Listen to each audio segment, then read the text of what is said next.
présente aujourd'hui le village sécurité routière que nous avons mis en place pour sensibiliser les chauffeurs routiers à la sécurité dans les tunnels en particulier. On a différents stands qui permettent d'expliquer un petit peu tous les équipements de sécurité dont on dispose à l'intérieur du tunnel, la manière de les utiliser, les conditions de sécurité à respecter à l'intérieur du tunnel pour être le plus en sécurité quand on circule, que ce soit pour sa propre sécurité ou pour celle des autres usagers. Service Sécurité France est présent sur ce village sécurité cette semaine pour pouvoir discuter, échanger et sensibiliser les chauffeurs routiers à la sécurité qui est mise en place sous le tunnel du Fréjus.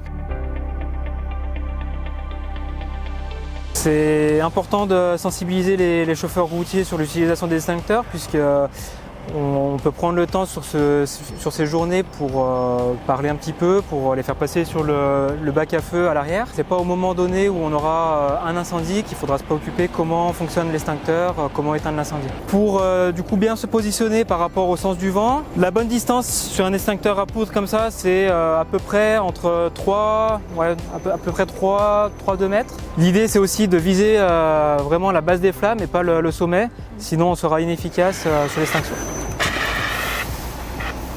On donne des lunettes aux chauffeurs routiers, 3 types de lunettes, celles pour les effets du cannabis, les effets du LSD, l'héroïne et les effets de l'alcool. Ils procèdent à un petit parcours et tout qui est fourni de petits obstacles. Ils sont très impressionnés par les effets que ça peut rendre.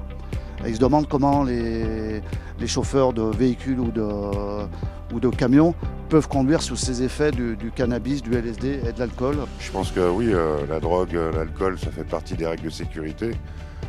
Après, je ne pense pas que dans les routiers, notamment ceux qui font ces tournées-là, il y ait beaucoup de consommateurs.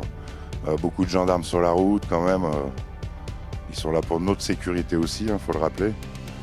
Et puis bon, vous avez les pompiers, donc on fait vraiment attention, surtout sur ce jeudi dans la vallée où ils sont quand même relativement présents. Là, on est sur le stand de la sécurité routière et on profite de cette semaine de la sécurité routière pour faire une action de sensibilisation des conducteurs routiers professionnels au danger de l'alcool.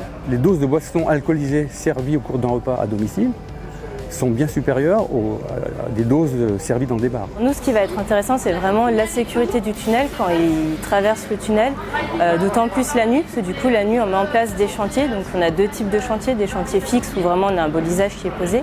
Et donc, du coup, on a aussi les chantiers mobiles avec juste un accompagnement de la part de nos pompiers. Du coup, on a beaucoup de personnes qui peuvent être à pied sur les chaussées et ça peut être très dangereux.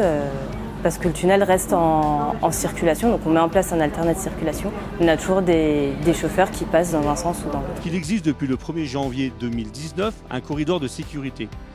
Qu'est-ce que le corridor de sécurité? C'est qu'à l'approche d'un véhicule arrêté en BAU, on a depuis le 1er janvier 2019 une obligation de se déporter sur la voie de gauche, voilà, pour laisser en toute sécurité la partie qui a été accidentée. Il y a encore du travail à faire, mais c'est vrai qu'on remarque quand même de plus en plus que les routiers le font bien attention à ce corridor de sécurité. Mais il y a encore de l'effort à faire.